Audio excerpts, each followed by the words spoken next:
कहानी की स्टार्टिंग एक बैकग्राउंड आवाज़ से होती है जो कहता है कि दाशु विलेज के एल्डर कहते हैं कि बाहर बिल्कुल भी मत जाना जब रात हो जाए, क्योंकि जब रात होती है तब वो आते हैं। इतना बताने के बाद एक ओल्ड मैन और एक ओल्ड वीमेन को दिखाते हैं जो लोग जंगल में कहीं पर जा रहे होते हैं, जिसमें से ओल्ड मैन का एक हाथ नहीं होता है और वो किसी तरह के स्टैचू को लेकर जा रहा होता है।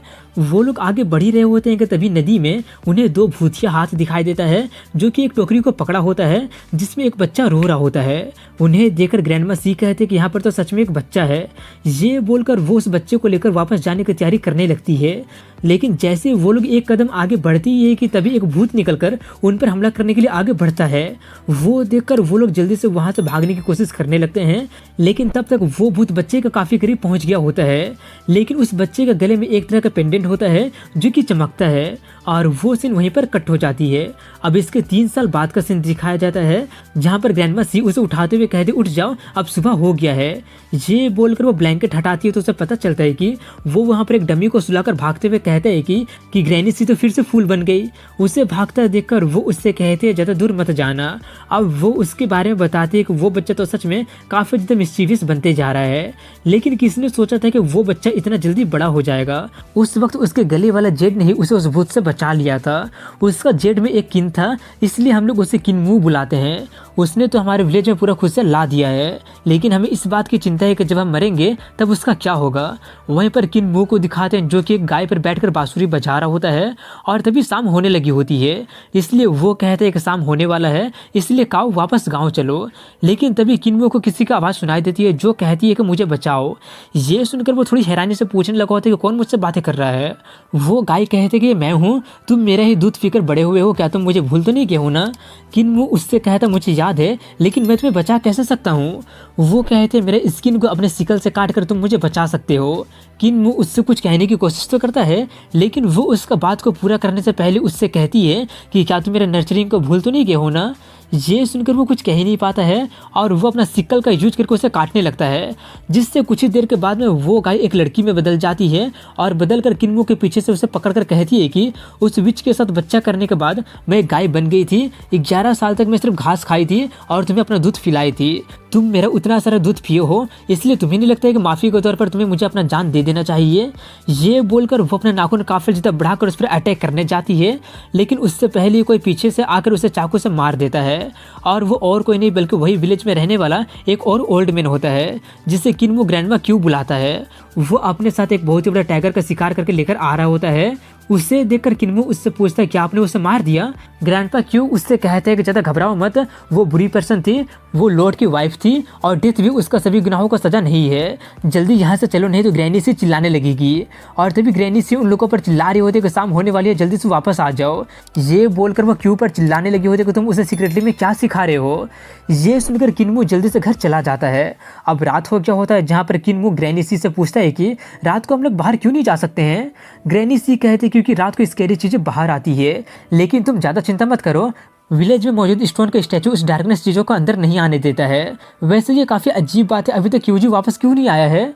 तभी वो आ जाता है जो कि अपने साथ कई गुना बड़ा टाइगर को लेकर आ रहा होता है और उसका एक पैर नहीं होता है, यानी कि ग्रैंडपा क्यू का एक पैर नहीं होता है। उसे देखकर ग्रैनी उस पर चिल्लाने लगे होते कि जल्दी आओ, डार्क होने वाला है। वो आते हुए कहते इतनी भी जल्दी क्या है, लेकिन तभी कुछ डार्क पावर क्यू जी के पीछे आने लगा होता है, लेकिन वहाँ पर मौजूद स्टोन स्टैचू अपना पावर से उन डार्कनेस के पावर को पीछे धकेल देता है। लेकिन तब तक वो डार्कनेस पावर उसके द्वारा ला रहे टाइगर को आधे हिस्सा को खाकर गायब कर देता है। वो सब देखकर किनमू पूछता है कि आखिर डार्कनेस में है क्या, लेकिन उसका कोई भी जवाब ना देकर ग्रैनी सी उसे जल्दी से लेकर जाते हुए कहते चलो आज तुम्हारा बहुत ही बड़ा दिन है।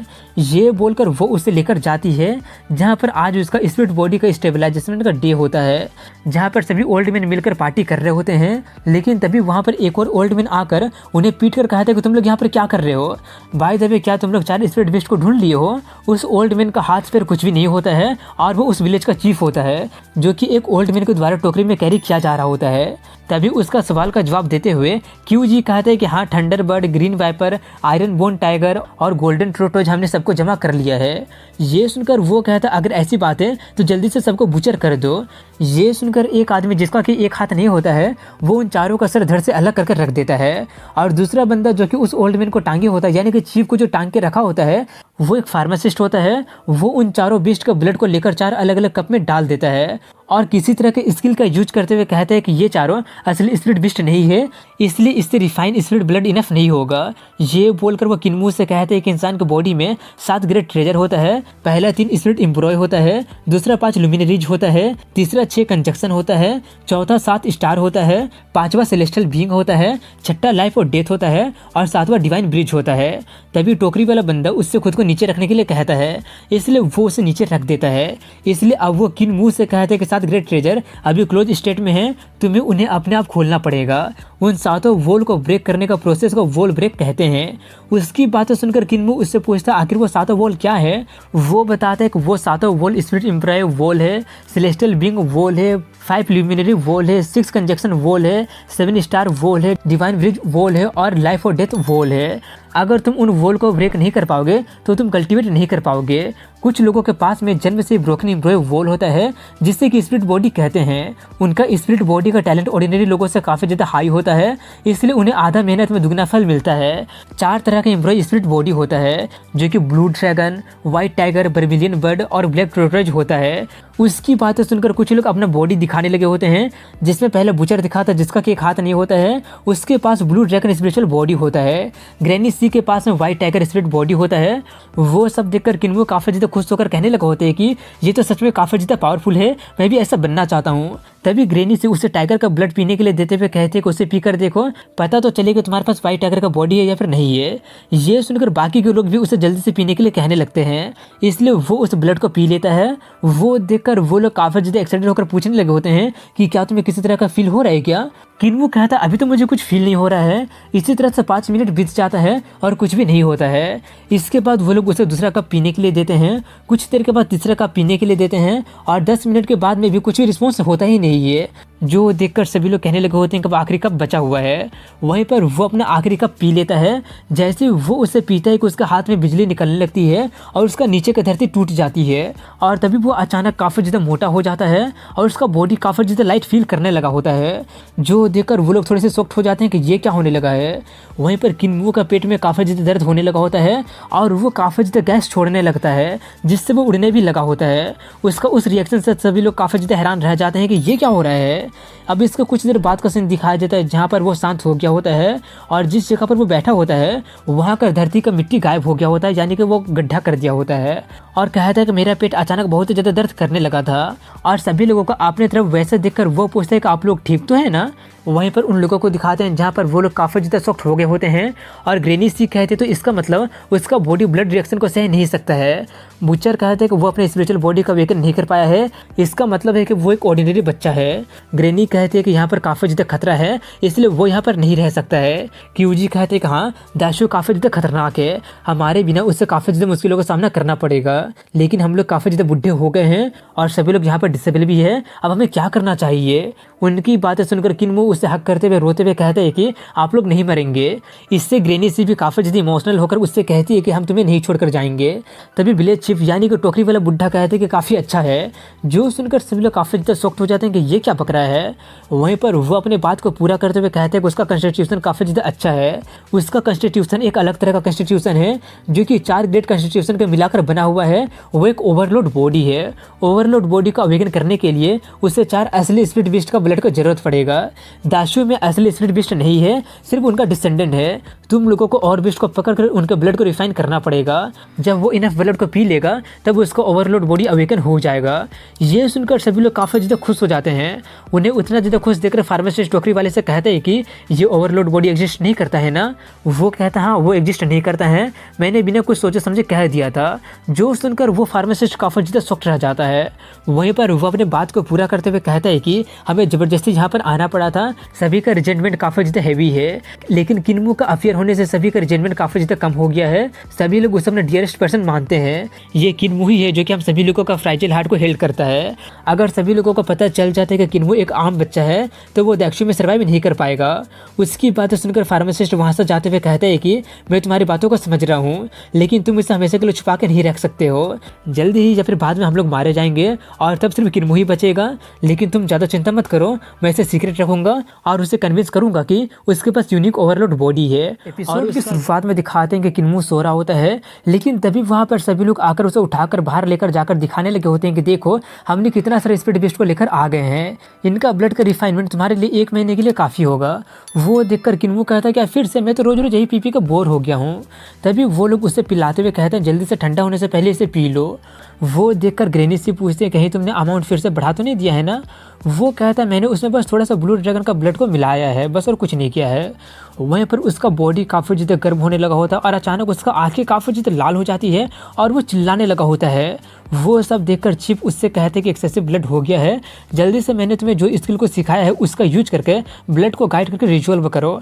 इसलिए किन्मो वैसे ही करने लगा होता है, लेकिन उसका ज़्यादा कुछ फ़ायदा दिखाई दे नहीं रहा होता है। इसलिए जल्दी से फार्मासिस्ट बुढ़ा उसका हेल्प करने लगता है, जिससे कुछ ही देर में वो ठीक हो जाता है।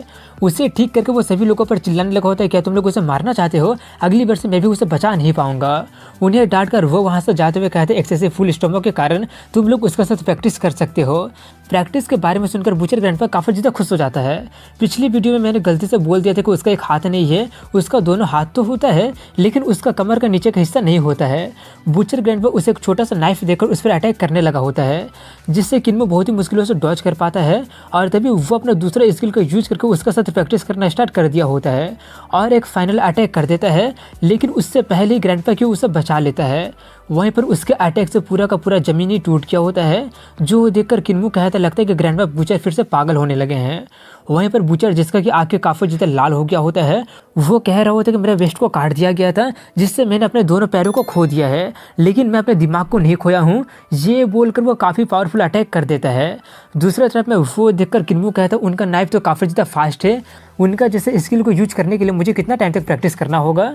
ये सुनकर ग्रैंडपा क्यों कहते हैं कि सबसे तेज मैजिक बूचर के नाइफ में नहीं बल्कि मेरे पैर में है। ये बोलकर वो उसे दौड़कर दिखाते हुए कहते हैं कि अगर तुम काफ़ी तेज स्पीड में दौड़ पाओगे तो तुम दीवार पर चढ़ सकते हो, पानी में चल सकते हो, यहाँ तक कि आसमान में भी जा सकते हो। अगर तुम फास्ट स्पीड में दौड़ोगे तो सभी कुछ तुम्हारे लिए फ्लैट हो जाएंगे, यहाँ तक कि साउंड भी तुम्हें कैचअप नहीं कर पाएगा।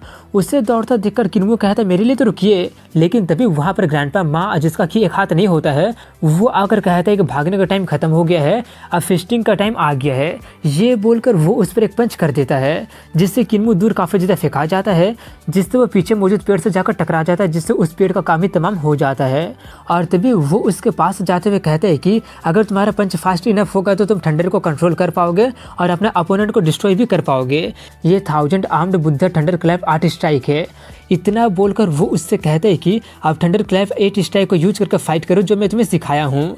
ये बोलकर वो उससे फाइट करने लगता है और फाइटिंग के दौरान वो उसे सिखा भी रहा होता है। किन्मो उसका अटैक को जैसे ही डॉज करता है कि तभी इस बार एक दूसरा ग्रैंडपा जो कि हमेशा अपने आंखों पर पट्टी बांध के रखता है, वो पीछे से उस पर अपने बैम्बू स्टिक से हमला कर देता है। लेकिन किन्मो उसे बहुत ही मुश्किलों से नोटिस करके उसके अटैक को डॉज कर लेता है और उससे कहता है ग्रैंडपा शायद ये अनएक्सपेक्टेबल है, आपने मुझ पर पीछे से अटैक किया है। ये सुनकर ग्रैंडपा शाय कहता है रिडिकुलस बातें मत करो, जब तुम सच में एक एनिमी को फेस करोगे तब क्या तुम्हारा ओपोनेंट तुम्हें बताएगा कि कहाँ से वो अटैक करने वाला है। मैंने तुम्हें कई बार बताया है कि एक वॉर में कई सारे डिसेप्शन हो ही नहीं सकता है, क्या तुम अभी तक समझे नहीं हो क्या। ये बोलकर वो उसे एक बैम्बू स्टिक देते हुए कहता है कि चलो मुझे दिखाओ कि तुम कितना सीखे हो। ये बोलकर वो किन्मो का स्टिक को अच्छे से पकड़ने देने से पहले अटैक कर देता है, जिससे वो चिल्लाने लगा तो ग्रैंडपा शायद आप तो फिर से चीटिंग कर रहे हैं। ये बोलकर वो उसके साथ कैसे तैसे फाइट करना स्टार्ट कर देता है। तभी वो सब देखकर फार्मासिस्ट कहता है मुझे लगा नहीं था कि सिर्फ एक ही महीने के अंदर में किन्मो का कल्टीवेशन इतना ज़्यादा बढ़ जाएगा और उसका फिजिकल क्वालिफिकेशन तो फिर भी हमारी इमेजिनेशन के परे चल गया है। विलेज चीफ आप तो किन्मो का कॉमन गाइडिंग स्किल सिखा रहे हैं ना। विलेज चीफ हाँ में जवाब देते हुए कहते हैं कि हाँ, लेकिन मुझे पता चले कि उसका विटेलिटी काफ़ी ज़्यादा स्ट्रॉन्ग है, जितना कि मैंने कभी सोचा भी नहीं था। अब उसके पास तुम्हारे स्पिरिट एम्पायर का 50% पावर है, जो कि वॉरियर के पिनिकल के बराबर है, और उसके एडवांसेस तो सच में काफ़ी ज़्यादा फ्राइटनिंग है। हालांकि वो एडवांस स्किल प्रैक्टिस कर रहा है फिर भी। फार्मासिस्ट कहता है शायद लार्ज अमाउंट ऑफ ब्लड पीने से ये सब हो रहा है। चीफ कहते हैं हाँ ये भी सही है, लेकिन इसका सबसे बड़ा कारण ये है कि वह अपने ओवरलोड बॉडी में काफ़ी ज़्यादा विश्वास करता है। लगता है कि हम सभी लोग किसी तरह के मिरेकल को विटनेस करने वाले हैं। जब तक उसके मन में फेथ होगा तो मोर्टल बॉडी भी ओवरलोड बॉडी बन सकता है। अब इसका कुछ देर बाद का सीन दिखाया जाता है जहाँ पर फाइटिंग प्रैक्टिस करने के बाद किन्मू जाकर दूसरे ग्रैंडपा से कैलीग्राफी सीख रहा होता है। वो कैलीग्राफी सीख ही रहा होता है कि तभी वहाँ पर ग्रैनी सी आकर उसे ये दिखाने के लिए लेकर जाने लगी होती है कि वो कपड़ा कैसे बनाती है। किन्मू उसके साथ जंगल की ओर बढ़ते हुए पूछता है कि कपड़े तो विलेज में बनते हैं ना, लेकिन हम लोग जंगल की तरफ क्यों जा रहे हैं। वो कहती है कि आज मैं तुम्हें असली कपड़ा कैसे बनता है वो दिखाने लेकर चल रही हूँ, तुम्हें बस मुझे फॉलो करना होगा। ये बोलकर वो काफ़ी फास्ट स्पीड में आगे बढ़ने लगती है, जो देखकर किन्मू भी उसके पीछे जाने लगता है। और कुछ देर के बाद में वो लोग नदी के किनारे पहुंच जाते हैं जहां पर काफी सारे हिरन घास खा रहे होते हैं। उन्हें देखकर ग्रैनी सी उसे ध्यान देने के लिए बोलकर एक निडल निकालकर उससे एक हिरन के सर में अटैक कर देती है, जिससे वो हिरन बेहोश हो जाती है और वो देखकर बाकी के हिरन वहां से डर के मारे भाग जाती है। तभी ग्रैनी सी उसके पास जाकर कहती है कि नीडल उसके दोनों आईब्रो के बीच में है, जो कि डायरेक्टली उसके हेवन सोल में स्टैप किया गया है। इतना बोलकर वो उस हिरन के बाकी का जगह पर निडल से स्टैप करके उसके बारे में बताती है कि वो निडल कहाँ कहाँ उसके जगह पर स्टैप कर रही है। वो सब करने के बाद वो एक चाकू से उसके स्किन को निकाल कर अपनी उंगली का यूज करके उसे ऐसा बना देती है जैसे कि वो देखने में जिंदा लग रहा हो।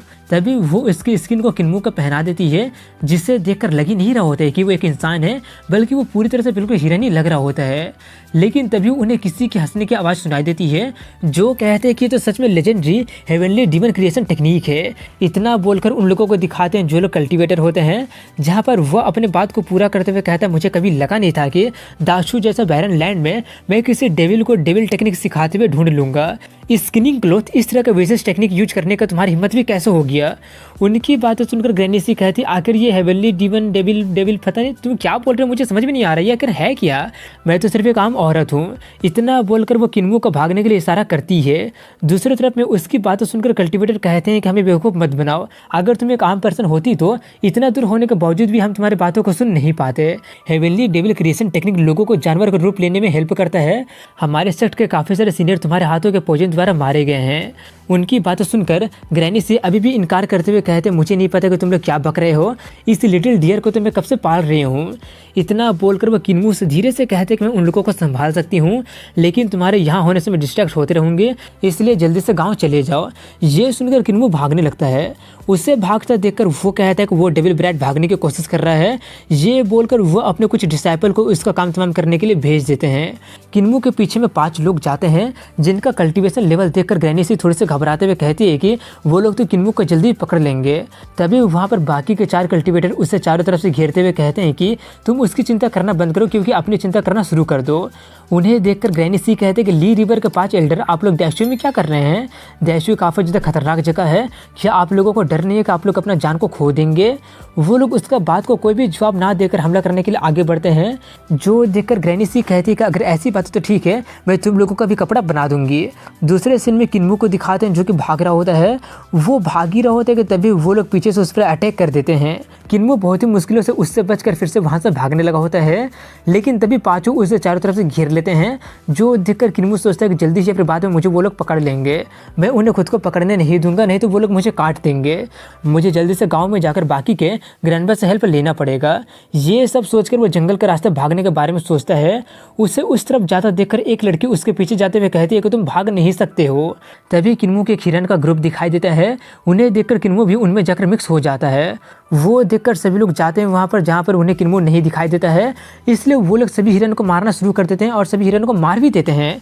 जो देखकर किन्मू काफ़ी ज़्यादा भड़क जाता है और चिल्लाते हुए कहा था ग्रैनी से तो सिर्फ एक ही को मारी थी, लेकिन तुम लोगों ने तो सभी को मार दिया है, अब बोलो कि इविल कौन है। जैसे वो ये कहते कि उन्हें उसका लोकेशन के बारे में पता चल जाता है, इसलिए वो लोग फिर से उस पर अटैक कर देते हैं, जिससे वो बहुत ही मुश्किलों से बचकर भागने में कामयाब हो जाता है। लेकिन उसका ज़्यादा दूर जाने से पहले वही लड़की अपना सोर्स से उस पर अटैक कर देती है, जिससे इस बार वो बच नहीं पाता है, लेकिन उससे सिर्फ उसका हिरन का स्किन ही डिस्ट्रॉय होता है, जिससे वो जल्दी से अपना असली रूप में आकर वहाँ से भागने लगा होता है। वो देखकर एक बंदा उस पर अटैक करने जाता है, जो देखकर किन्मू अपना पैरों वाला स्किल को यूज करके उस पर हमला करने लगता है, लेकिन उससे उस बंदे को कोई फर्क नहीं पड़ता है और वो उसका अटैक को ब्लॉक करने की कोशिश करता है। लेकिन उसकी उम्मीदों के परे वो काफ़ी ज़्यादा लात और जूता खा लेता है और काफ़ी दूर फेंका भी जाता है और जल्दी से होश में आकर चिल्लाने लगा होता है कि क्या तुम अपने पैरों में लोहा वहा तो बांध के नहीं रखे हो ना। ये सुनकर किन्मू कहता ओ मैं तो इसके बारे में भूल ही गया था, ग्रैंडपा क्यों मुझे सिखाने के लिए हमेशा आयरन वेट मुझे पहनने के लिए कहते हैं। ये बोलकर वो उन्हें खोल देता है, जिससे उसका बॉडी काफ़ी ज़्यादा लाइट हो जाता है और वो पहले से डबल स्पीड से वहाँ से भाग जाता है। वो देखकर एक बंदा शिकायत करने लगा होता है कि वो तो हमसे छोटा है लेकिन फिर भी हमसे तेज कैसे भाग सकता है। वहीं पर किन्मू को दिखाते हैं जहाँ पर वो भाग रहा होता है, लेकिन तभी उसके पास एक दूसरा बंदा जाकर कहता है मैंने सुना कि तुम काफ़ी फास्ट भाग सकते हो। उसे वहाँ पर देखकर वो जल्दी जल्दी फिर से भागने लगा होता है, लेकिन उससे कोई फ़र्क नहीं पड़ता है क्योंकि वो उससे भी तेज होता है। वो उसका पीछा कर ही रहा होता है कि तभी कोई उसे एक बहुत ही बड़ा हाथ से झापड़ लगा देता है, जिससे उसका हड्डी पसली एक हो जाता है और उसके साथ साथ किन्मू भी उसके साथ पिटा जाता है। वो देखकर जल्दी से उसके लोग उसके पास जाकर देखने लगे होते हैं कि उसका क्या हालत हो गया है, लेकिन तभी वहाँ पर एक बहुत ही बड़ा चिंपांजी आकर रोर करने लगा होता है और जिसे देखकर वो लोग काफ़ी ज़्यादा हैरान रह जाते हैं। चिंपांजी आकर एक कल्टीवेटर पर अटैक कर देता है, जिससे उसका हालत काफ़ी ज़्यादा ख़राब हो जाता है, जो देखकर उसके बाकी के साथी काफ़ी ज़्यादा घबरा जाते हैं। वहीं पर किन्मू को दिखाते हैं जहाँ पर वो मरने का नाटक कर रहा होता है, जिससे कि नाटक करते उनकी एक साथी देख लेती है, जो देखकर वो चिल्लाकर चिंपांजी से कहने लगी होती है कि देखो वो अभी तक मरा नहीं है। दूसरी तरफ में किन्मू को दिखाते हैं जो कि वहाँ से भागने ही वाला होता है कि तभी चिंपांजी उसके तरफ देख लेता है, जो देखकर किन्मू जल्दी से फिर से मरने का नाटक करने लगता है। इस बार वो लोग भी यकीन करने लगे होते हैं कि किन्मू सच में मारा गया है।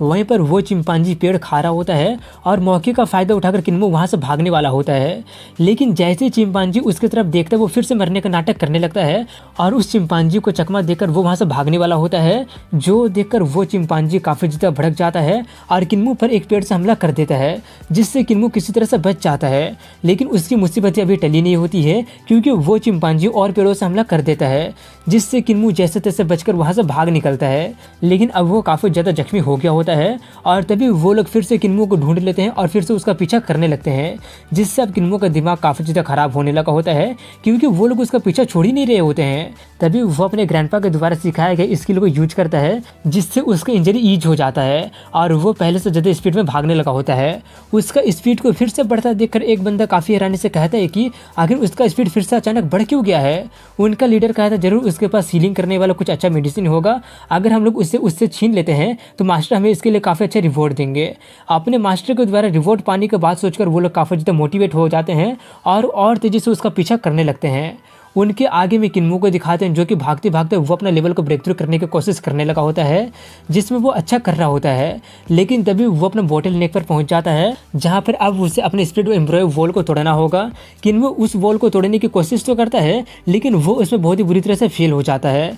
इसलिए वो बाद में ट्राई करने के बारे में सोचकर फिर से वहाँ से तेज़ी से वहाँ से भागना जारी रखता है, जो देखकर उसके पीछे वाले बंदे काफ़ी हैरानी से कहने लगे होते हैं कि आखिर उसका स्पीड फिर से कैसे बढ़ गया। उसके लीडर कहते हैं कि ज़्यादा चिंता मत करो, उसे पकड़कर हम लोग उससे सभी बदला ले लेंगे। अब उनके भागते भागते शाम होने लगा होता है, जहाँ पर किन्मू का कुछ बिस्ट का स्कल दिखाई देता है।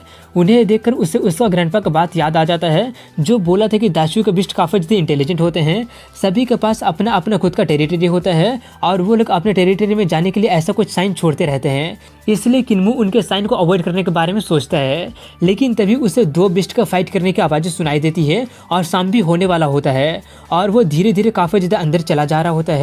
लेकिन अब वो ज़्यादा पैनिक नहीं करता है क्योंकि उसे पहले ही उसका ग्रैनी बता दी होती है कि किसी दिन अगर वो रात होने से पहले नहीं आ पाएगा तो वो दाशु के किस जगह पर छिप सकता है, जहाँ पर पहले सिविलाइजेशन हुआ करती थी। वो वहाँ पर छुपने के बारे में सोचता है और सभी बिस्ट उसी तरफ छुपने भी जा रहे होते हैं, इसलिए किन्मू भी उसके पीछे जाने के बारे में सोचता है।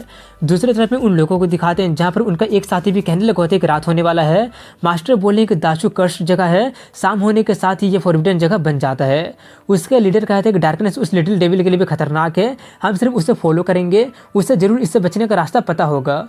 वहीं पर किन्मू को दिखाते हैं जहाँ पर वो ये देखता है कि काफ़ी सारे बिस्ट के साथ साथ काफ़ी सारे पक्षी भी भागने लगे होते हैं। वो सभी लोग एक ही डायरेक्शन में भाग रहे होते हैं इसलिए किन्मू भी उन्हीं के साथ उसी डायरेक्शन में जाने के बारे में सोचता है। अगले सीन में ग्रैनी को दिखाते हैं जहाँ पर रिवर साइड के लोग उस पर हमला करना शुरू कर दिए होते हैं। इसलिए अब कोई चारा ना होने के कारण उसे उन लोगों से फाइट करना ही पड़ता है, जहाँ पर ग्रैनी उनके सभी शॉट के अटैक को डॉज कर देती है और तभी एक बंदा उसे चोट पहुँचाने वाला होता है, लेकिन वो उसके अटैक को काफ़ी आसानी से डॉज कर देती है और कहती है कि ऐसा नहीं है कि जितना बड़ा वेपन होगा वो उतनी पावरफुल होगा, मुझे तुम्हें दिखाने दो। ये बोलकर वो अपने निडल को निकाल कर कुछ ही सेकंड में सभी लोगों पर अटैक कर देती है, जिससे अब कोई भी हिल नहीं पा रहा होता है, जिससे सभी लोग काफ़ी ज़्यादा शॉक्ड रह जाते हैं और पूछने लगे होते हैं कि अगर तुमने ऐसा कैसे कर दिया है, तुमने कैसे हमारे सोल और बॉडी को फिक्स कैसे कर दिए हो। ग्रैनी कहते ये सब तो बस मेरा नीडल की एम्ब्रॉयडरी है, मैं काफ़ी लंबे टाइम से इंसानों की स्किन को ट्रीट नहीं की हूँ, मैं सोच रही हूँ कि कहीं इतने दिनों में मेरे स्किल पर जंग तो नहीं लग गया है ना। ये बोलकर वो एक बंदे की तरफ बढ़ती है, उससे अपने तरफ आता देखकर वो बंदा पसीने से नहा लिया होता है, लेकिन जल्दी से वो अपना मुंह खोलकर वो अपने मुंह से किसी तरह से चीज़ से अटैक कर देता है। उस तरह के अटैक की उम्मीद उसे बिल्कुल भी नहीं होता है, जिससे उसे लग जाती है। अपने अटैक में सक्सेस देखकर वो बंदा काफ़ी ज़्यादा खुश होकर हंसते हुए उसका काफ़ी ज़्यादा मजाक उड़ाने लगा होता है, लेकिन वहीं पर उससे ग्रैनी को कोई फर्क पड़ता नहीं है और वो एक एक करके उसके सभी अटैक को डॉज करती है, ऐसा डॉज करते हैं जैसे कि वो उसके लिए कुछ था ही नहीं। वो देखकर तो फटने के लिए उसकी आंखें भी नहीं बचती है। वहीं पर अब ग्रैनी फिर से आगे बढ़ते हुए कहते हैं कि चलो जल्दी से ख़त्म करते हैं, मुझे मुंह को भी ढूंढने जाना है। लेकिन तभी फिर से वो बंदा काफ़ी ज़्यादा कॉन्फिडेंस होकर हंसते हुए कहता है कि क्या तुम्हें लगता है कि ये एंड हो गया है, अपना पीठ का कुबड़ देखो बुड्ढी कहीं का। वो देखती हो तो पता चलता है कि एक पेटल उसके पीठ के कुबड़ में लग गई होती है, जो देखकर वो थोड़ी सी चौंक जाती है। उसका रिएक्शन देखकर वो बंदा काफ़ी ज़्यादा खुशी से चिल्लाते हुए कहता है कि उसमें 981 पॉइजन है जो कि तुम्हें तुरंत मार सकता है, अब एरोगेंट होकर बताओ तुम विच कहीं के। तभी वो ग्रैनी काफ़ी आसानी से उस पेटल को निकाल कर कहती है अच्छा ऐसी बात है क्या, तो मैं भी देखती हूँ आखिर मैं कैसे मरती हूँ। अब वो देखकर तो वो सभी लोग काफ़ी ज़्यादा हैरान रह जाते हैं कि ये कैसे हो गया, और जल्दी से समझकर चिल्लाने लगे होते हैं कि तुम्हारा कुबड़ तो खाली है, इसका मतलब ये तुम्हारा असली रूप नहीं है, तुम किसी और की स्किन को पहनी हुई हो। तभी ग्रैनी अपनी असली आवाज़ में कहती है अनएक्सपेक्टली तुमने मेरे स्किन को फाड़ दिया है, जिससे तुम लोगों को काफ़ी कुछ पता चल गया है। उसका असली आवाज़ को सुनकर एक बंदा चिल्लाकर काफ़ी ज़्यादा हैरानी से कहने लगा होता है कि मैं ये आवाज़ को जानता हूँ, मुझे याद आ गया है, तुम तो हेवनली डेविल कल्ट के मास्टर की वाइफ हो ना। ग्रैनी अपना सुई धागा को तैयार करते हुए कहती है कि जब कोई बहुत ही कुछ ज़्यादा जान लेता है तो उसके लिए ये अच्छा नहीं होता है। ये बोलकर वो उन सभी लोगों का काम तमाम कर देती है और उन सभी लोगों के स्किन को धागा बनाकर तो कुछ लोगों का कपड़ा बनाकर रख लेती है और उसे पहनते हुए किसी की तरफ इशारा करते हुए कहती है कि हार्ड वर्किंग और थ्रिफ्टी मेरा वर्च्यू है। लेकिन कुछ लोग ऐसे हैं जो कि इस बुड्ढी को भी ड्रेस पहनते हुए पिक करना चाहते हैं। उन लोगों के पास में जिनके पास सेंस ऑफ सेम नहीं होता है उन्हें तो इस विलेज से भाग जाना चाहिए। क्या मैं सही बोल रही हूँ ना क्यू जी जल्दी से पेड़ के पीछे से निकलकर उससे कहने लगा होता है कि जरूर कुछ गलतफहमी हो गया होगा, मैंने ना ही कुछ देखा है और ना ही मैं कुछ सुना हूँ। ग्रैनी कहती है कि अगर तुम कुछ सुने नहीं हो तो चलो वापस गांव चलते हैं। तभी क्यू जी कहता है मैंने सुना कि हेवनली डेविल कल्ट का मास्टर ली त्यानचिंग अपने पूरे लाइफ में वाइज और ब्रिलियंट पर्सन थे, लेकिन अपने लाइफ के लास्ट के कुछ साल में उसने एक बहुत ही बड़ा बेवकूफ़ी कर दिया था। वो पूछते अच्छा वो क्या था, थोड़ा बताओ तो। क्यू अपने बात को जारी रखते हुए कहते हैं कि उसने अपने ओरिजिनल वाइफ को डिस्पोज करके सबसे खूबसूरत यंग डिमोनेस से शादी कर लिया था, जिससे काफ़ी ज़्यादा सेंसेशनल न्यूज बन गया था। उसके नई शादी में उसकी नई पत्नी ने मास्टर ली त्यानचिंग को और हेवनली डेविल कल्ट के बाइबल को भी असैसिनेट कर दी थी। सेक्ट के काफ़ी सारे एल्डर उसे मनाने की कोशिश किए थे, लेकिन वो फिर भी वहाँ से भाग गई थी और अभी तक मिसिंग है। वो सब सुनकर ग्रैनी सी के पैर ही रुक जाते हैं और वो कहती है क्या सच में ये सब तो सिर्फ र्यूमर्स है, क्या तुम भी इन र्यूमर्स में बिलीव करने लगे हो? अगर र्यूमर्स की बात करो तो मैंने भी एक र्यूमर सुना है। इतना बोलकर वो उसे उसका कहानी बताते हुए कहती है कि ये र्यूमर्स एक बंदे के बारे में है जो कि अपने पैरों को गॉडली लेवल तक रिफाइन कर लिया था। उसका पैर डिवाइन लेग के नाम से जाना जाने लगा था। इस दुनिया में कोई भी उसका स्पीड को मैच नहीं कर पाता था, लेकिन अनफॉर्चुनेटली उसे चोरी करने में मजा आता था, इसलिए वो ग्रेटेस्ट गॉड ऑफ थीफ के नाम से जाना जाने लगा था। कुछ टाइम के बाद में वो यांगकांग कंट्री के एम्परर डिस्क को चुराने के लिए गया था और वहाँ पर greatest god of thief Yangkang country के इंपेरियल परसेप्टर से मिल गया था। इंपेरियल परसेप्टर काफ़ी टाइम तक उसका पीछा किया था, लेकिन वो चोर फिर भी एम्परर का डिस्क को चुराने में कामयाब हो गया था और तब से वो चोर गायब हो गया है। लेकिन उसे उस चोरी का बहुत ही बड़ा कीमत चुकाना पड़ा था और वो था उसका एक पैर। मुझे लगता है कि वो इंपेरियल परसेप्टर अभी तक उसका पैर को रखा होगा और उसके ओनर को लौटाने का इंतजार कर रहा होगा। अपने बारे में पूरा कहानी सुनकर वो थोड़ा सा चौंक जाता है और उससे कहने लगा होता है कि हम सभी लोग तो ओल्ड और डिसेबल हैं, इसलिए दूसरे लोगों की हिस्ट्री और सीक्रेट के बारे में नहीं जानना चाहिए। अब से मैं गूंगा और बहरा हूँ, मैं तुम्हारी हिस्ट्री के बारे में भी कुछ नहीं कहूँगा। तभी ग्रैनी पूछते क्या किन्मू तुम्हें हेल्प करने के लिए भेजा था? क्यूजी कहता है किन्मू नहीं तो तुम और 5 ओल्ड मैन ट्रेन काफ़ी ज़्यादा शोर कर रही थी, जिससे कि मैं काफ़ी दूर से सुन पाया था, इसलिए मैं सिर्फ देखने के लिए आ गया था। ग्रैनी थोड़ी सी हैरानी से कहती, इसका मतलब वो अभी तक लौटा नहीं है? ये बोलकर वो जल्दी से विलेज जाने लगी होती है, जहाँ पर विलेज में सभी बुढ़े मिलकर ग्रैनी सी के गैर मौजूदगी में पीने का मजा लेने ही वाले होते हैं। लेकिन उनका एक भी सिप लेने से पहले वहाँ पर काफ़ी गुस्से में ग्रैनी सी आते हुए दिख जाती है, जो देखकर उन सभी बुढ़ों की फटके चार हो जाती है। वहीं पर वो वहाँ पर पहुँचकर उन लोगों पर अटैक कर देती है और उन्हें देखकर गुस्से में कहते हैं कि मैं ली रिवर सेक्ट के 5 एल्डर से फाइट कर रही थी, किन्मू को ली रिवर के 5 डिसाइपल चेस कर रहे थे और वो गायब हो गया है। लेकिन दूसरी तरफ में तुम सभी लोग यहाँ पे खा पी रहे हो। वो सभी बुढ़े खुद को संभालते हुए कहते हैं कि हम लोग सिर्फ पी रहे थे, खा नहीं रहे थे। ग्रैनी फिर से चिल्लाते हुए कहते हैं, क्या तुम लोग सुने नहीं कि मैं भी क्या बोली हूँ? एक कहता है, हाँ मैं समझ गया हूँ, किन्मू अभी तक आया नहीं है, आ जाएगा। ग्रैनी फिर से चिल्लाते हुए कहते हैं, किन्मू कभी भी अकेले उतना दूर नहीं गया है, क्या तुम्हें पता भी है कि दाशु कितना ज़्यादा खतरनाक है? तभी चिप उसे शांत करते हुए कहता, ज़्यादा चिंता मत करो, जो भी उससे जानना चाहिए था हमने उसे सिखा दिया है, और वैसे भी उसका गले का वो वाला जेट पीस उसे जरूर बचाएगा। ग्रैनी कहते कि वो जेट सिर्फ बच्चे को बचाने के लिए था। चीफ कहते ऑलरेडी शाम हो गया है, हमारा जाना यूजलेस होगा, वो स्मार्ट है, वो जरूर सर्वाइव कर ही जाएगा।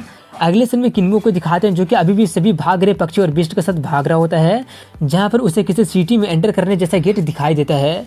तभी वहाँ पर एक बहुत ही बड़ा बिस्ट आ जाता है, जो कि अपने से कुछ छोटे बिस्ट को कुचलते हुए आगे बढ़ रहा होता है, जिससे नीचे में कमोशन होने लगा होता है। इसलिए किन्मू किसी तरह से बाकी के बिस्ट के साथ वो भी उस बड़े वाले बिस्ट के ऊपर में चढ़ जाता है और वो सभी लोग उसमें एंटर कर जाते हैं, जहाँ पर अंदर का माहौल देखकर किन्मू काफ़ी ज़्यादा हैरान रह जाता है। बिस्ट के साथ भाग रहा होता है और तभी उसके सामने में सिटी का गेट जैसा कुछ दिखाई देता है, जिसमें कि वो भी बाकी के बिस्ट के साथ एंटर कर जाता है, जहाँ पर काफ़ी सारे बिस्ट पहले से मौजूद होते हैं और बीच में किसी चीज़ का स्टैचू होता है, जो कि किसी तरह के बॉक्स को टांग के रखा होता है, जिसमें पर्पल कलर का आग भी जल रहा होता है और वो फायर फैलकर सभी जगह पर लग जाती है, जिससे वहाँ पर रोशनी हो जाती है और बीच वाले जगह के आगे में काफ़ी अच्छा शहर होता है।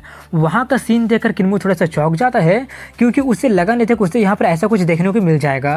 तभी उन कल्टीवेटर को दिखाते हैं, जिसमें से उनका दो साथी पीछे ही छूट गया होता है और अब अंधेरा भी हो जाता है, जिससे दरवाज़ा बंद हो जाता है और उसका दोनों साथी गेट के बाहर में ही फंस जाते हैं। और वो देखकर उसके साथी जल्दी से उन दोनों को खींचकर बाहर निकालने लगते हैं, यानी कि शहर के अंदर में खींचने लगे होते हैं। लेकिन तब तक काफ़ी देरी हो चुकी होती है, क्योंकि तब तक जो हिस्सा उनका शहर के बाहर रह गया होता है, उनका उस हिस्से में उसका हड्डी का अलावा और कुछ नहीं बचता है और वो दोनों उसी के साथ वहीं पर मारे जाते हैं। अपने साथी का वैसा हालत देखकर वो लोग काफ़ी ज़्यादा डर जाते हैं और समझ नहीं पाते हैं कि डार्कनेस में ऐसा भी है क्या। तभी उनका लीडर फालतू का भाषण देने लगा होता है कि वो दोनों लिटिल डेविल को मारने में शहीद हो गए हैं। वो लिटिल डेविल जानबूझकर डार्कनेस का फायदा उठाकर हमें मारना चाहता था। तभी उन्हें किन्मू दिख जाता है, जिससे देखकर वो लड़की चिल्लाने लगी होती है कि तुमने ही हमारे दोनों साथियों को मारा है और अभी भागना चाहते हो। अब ये सब सुनकर तो किन्मू को दिमाग काफ़ी ज़्यादा खराब हो जाता है और वो चिल्लाते हुए कहते हैं कि ऑब्वियसली तुम लोग मेरा पीछा कर रहे थे और मारे गए, तो इसमें मेरा ही गलती कैसे हो गया? क्या मैंने तुम्हें खुद को फॉलो करने के लिए बोला था? मैंने तुम लोगों को कभी भी प्रोवोक किया ही नहीं था, लेकिन वो तुम लोग थे जो कि बिना किसी कारण के मुझे मारने के लिए आ गए थे। तभी वो लड़की चिल्लाते हुए कहते लिटिल डेविल हमसे बहस करने का तुम्हारी हिम्मत कैसे हो गया? किन्मू भी चिल्लाते हुए कहते कि तुम लोग डेविल हो, मैंने और ग्रैनी ने सिर्फ एक ही हिरन को मारा था, लेकिन तुम लोगों ने सभी हिरन को मार दिया और तुम लोग मुझे डेविल बुला रहे हो। ये सब सुनकर वो लड़की कुछ सोचने लगती है, लेकिन उससे पहले ही उसके लीडर कहता है कि वो हमारे दिल में शक पैदा करके उसका फ़ायदा उठाना चाहता है, चलो उसे मारकर खेल ख़त्म कर देते हैं। ये बोलकर वो लोग उसे मारने जाते हैं, लेकिन तभी वहाँ पर बिस्ट आकर उन्हें चारों तरफ से घेर लेते हैं, जिससे वो लोग काफ़ी ज़्यादा हैरान रह जाते हैं कि ये क्या हो रहा है। उनका लीडर सबको शांत करते हुए कहते हैं कि शायद इन बिस्ट का यहाँ पर रूल होगा कि रूइन में किसी का भी फाइट करना अलाउ नहीं है। ये बोलकर वो लोग कल तुरंत यहाँ से निकलकर उसे मारने के बारे में कहते हैं। इसके बाद वो लोग आगे शहर की ओर बढ़ते हैं, जहाँ पर काफ़ी सारे लड़कियाँ बैठी होती है और लगभग सभी के हाथों में कुछ न कुछ इंस्ट्रूमेंट जरूर होता है। गौर से देखने पर पता चलता है कि उन सभी का मरा हुआ काफ़ी टाइम हो गया है और वो लोग स्केलेटन बन गए हैं। तभी वो लड़की काफ़ी ज़्यादा एक्साइटेड होकर कहने लगी होती है कि देखो उनके हाथों में तो ट्रेजर है, अगर हम उन ट्रेजर को ले लेते हैं तो, स्पेशली उस पर्ल को अगर ले लेते हैं तो मास्टर हमसे सच में काफ़ी ज़्यादा खुश हो जाएंगे। वो सुनकर उसका लीडर काफ़ी ज़्यादा खुश होकर कहता है कि लगता है कि हेवन हमें ट्रीट करने के बारे में सोचा है। ये बोलकर वो अपने एक बंदे को सभी ट्रेजर लाने के लिए भेज देता है। जैसे ही वो बंदा आगे बढ़ता है तभी सभी स्केलेटन जिंदा हो जाते हैं और हमला करने की तैयारी करने लगते हैं। अब वो देखकर तो वो बंदा काफ़ी ज़्यादा डर जाता है, लेकिन उसका लीडर अभी भी आगे जाने के लिए बोलकर कहता है कि वो लोग मरे हुए हैं, तुम्हें कुछ भी नहीं होगा, मुझ पर विश्वास करो। इसलिए वो बंदा आगे चला जाता है, लेकिन अब उसका वहाँ से भागने में काफ़ी देरी हो जाती है, क्योंकि तब तब तक वो लोग अटैक करके उसे डिवोर कर जाते हैं, जिससे सिर्फ और सिर्फ उसका कपड़ा ही बचता है और वो बुरी तरह से मारा जाता है। जो देखकर वो लोग काफ़ी ज़्यादा हैरान रह जाते हैं और लीडर कहता है तो इसलिए अभी तो कोई भी इन ट्रेजर को लेकर जा नहीं पाया है। तभी किन्मो कहता है कि ये सभी ट्रेजर यहाँ पर हमेशा से था और कोई भी इन्हें ले जाने की हिम्मत नहीं किया है, यहाँ तक कि इन बीस्ट का भी हिम्मत नहीं हुआ है। तुम्हें पहले से ही पता था कि वहाँ पर काफ़ी ज़्यादा खतरा है, लेकिन फिर भी तुम अपने जूनियर ब्रदर को आगे भेज दिए थे। ऐसा विशेष हार्ट के साथ तो असली डेविल तो तुम ही हो। ये सुनकर लीडर काफ़ी ज़्यादा नर्वस होते हुए चिल्लाने लगा होता है कि ये डेविल फिर से हम लोगों में फूट डालने की कोशिश कर रहा है, उसकी बातों पर बिल्कुल भी यकीन मत करो। उससे उतना ज़्यादा कोशिश करते देखकर किन्मो समझ जाता है कि वो बंदा काफ़ी ज़्यादा विशेष और सिनिस्टर है, वो अपने लोगों को भी नहीं छोड़ रहा है, इसलिए मुझे जल्दी से कुछ करना होगा। तभी वहाँ पर अजीब अजीब आवाज़ें होने लगी होती है, जिससे उनके साथ साथ सभी कस्बे बिस्ट भी हैरान रह जाते हैं कि आखिर क्या होने लगा है। तभी दिखाते हैं कि डार्कनेस में से कुछ भयानक चीज़ें आ रहा होता है, जो देखकर वो दोनों कल्टिवेटर काफ़ी ज़्यादा डर जाते हैं और अपना सर छिपाकर चिल्लाते हुए रोने लगे होते हैं कि प्लीज़ मुझे बचाओ, मैं मरना नहीं चाहती हूँ। उसका लीडर चिल्लाते हुए कहता है कि तुम अपना मुंह बंद करो, मुझे कैसे पता होगा कि क्या करना है। वो लोग चिल्ला ही रहे होते हैं कि तभी सब कुछ शांत हो जाता है, जिससे अब वो अपने हीरोगिरी दिखाते हुए उससे कहने लगा होता है कि सब कुछ ठीक हो गया है, मैं तुम्हें ज़रूर प्रोटेक्ट करूँगा। लेकिन वो उसके बातों पर ध्यान ना देकर सामने इशारा करते हुए कहती है कि अपने पीछे देखो, जहाँ पर दरवाजे में से एक बहुत ही बड़ा डेविल का मुँह निकलता है और वो अपने मुँह खोलकर किसी तरह का आवाज़ निकालने लगता है। उस मैजिक साउंड के कारण वहाँ पर जितने भी लोग मौजूद होते हैं कोई भी बिल्कुल भी हिल पा ही नहीं रहे होते हैं। लेकिन तभी उस सिटी में जो सभी लड़कियां बैठी होती है वो लोग जिंदा हो जाती है और वो लोग अपने अपने म्यूजिकल इंस्ट्रूमेंट को बजाना शुरू करके डांस करके टेल्स ऑफ हर्डिंग गॉड नाम का गाना गाने लगते हैं, जिससे एक बहुत ही पावरफुल स्पिरिचुअल एनर्जी निकलता है जो कि डायरेक्टली उस डेविल की तरफ बढ़ता है। वो सब देखकर किन्मो समझ जाता है कि शायद ये सब डेविल और गॉड के बीच का कन्फ्रंटेशन होगा। तभी वो उनके गाने का आवाज़ को ध्यान से सुनकर सोचता है कि उनका आवाज़ किसी गॉड का आवाज़ के जैसा लग रहा है, जिससे कि मैं तब सुना था जब मैं अपने स्पिरिट एम्ब्रायो को तोड़ने की कोशिश कर रहा था। लेकिन डेविल वॉइस और गॉड वॉइस दोनों एक दूसरे पर अटैक कर सकते हैं, तो क्या इसका मतलब मैं डेविल वॉइस का यूज करके गॉड वॉइस को ब्रेक कर सकता हूँ, जो कि मुझे वॉल को ब्रेक करने से रोक रहा है। अगर मेरा वॉल सक्सेसफुली ब्रेक हो जाता है तो मुझे इन दोनों से डरने की जरूरत नहीं होगा। लेकिन अगर मैं डेविल का वॉइस को यूज करके गॉड वॉइस को ब्रेक करूंगा तो इसका मतलब मैं सच में डेविल तो नहीं बन जाऊंगा ना, और वो लोग सही हो जाएंगे कि मैं एक लिटिल डेविल हूँ। नहीं, ऐसा बिल्कुल भी नहीं हो सकता है। अगर मैं डेविल होता तो जरूर दूसरा ओवरलोड भी डेविल का ही होता। क्या फ़र्क पड़ता है कि मेरा बॉडी डेविल का बॉडी है या फिर ओवरलोड का बॉडी है, मुझे सबसे पहले अपना स्पिरिट एम्ब्रायो वॉल को तोड़ना पड़ेगा। ये बोलकर वो ब्रेक थ्रू करना शुरू कर देता है और अपना कॉन्शियसनेस में एंटर कर जाता है, जहाँ पर उसका विटैलिटी काफ़ी ज़्यादा होता है और उससे का यूज करके वो उसे तोड़ने लगता है।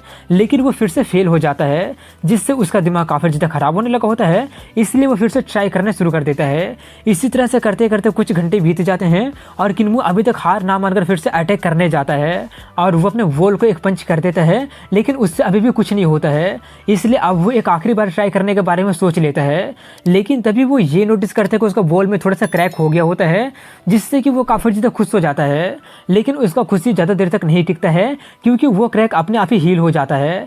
अपना एक छोटा सा सफलता से वो काफ़ी ज़्यादा खुश हो जाता है, काफ़ी ज़्यादा खुश और मोटिवेट हो जाता है और फिर से पहले से ज़्यादा पावर से ट्राई करने जाता है। लेकिन तब तक उसे मुर्गे की बांध सुनाई देने लगी होती है, जिससे वो समझ जाता है कि सुबह हो गया है, जिससे वो उसे ब्रेक करना जारी नहीं रख सकता है। लेकिन अब उसे पता चल गया होता है कि उसे तोड़ना कैसे है। अब उस जगह पर सूरज की किरणें आने लगी होती है, जिससे वो डार्कनेस और डेविल दोनों को दोनों रिट्रीट कर लेते हैं और उसी के साथ में वो सभी मेडन्स भी रिट्रीट करके वापस स्केलेटन बन जाते हैं। वो सब देखकर किन्मो थोड़ा सा शॉक्ड रह जाता है और दाशु के सभी सीक्रेट को एक दिन जानने के बारे में ठान लेता है।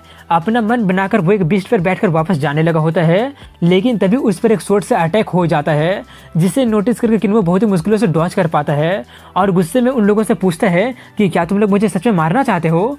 लीडर कहा था, मैंने कल कहा था ना कि मैं तुम्हें मारूंगा, तो मैं तुम्हें मारूंगा ही मारूंगा। लड़की भी कहते कि मेरे 3 जूनियर ब्रदर तुम्हारे हाथों से मारे गए हैं, तो ऑफकोर्स उनका बदला तो जरूर मैं लूंगी ही लूंगी। लीडर उससे कहते हैं कि अपना शॉट को कंट्रोल करते वक्त थोड़ा सा ध्यान रखना, गलती से भी बीस्ट को चोट नहीं पहुंचा देना, नहीं तो हम लोग मारे जाएंगे।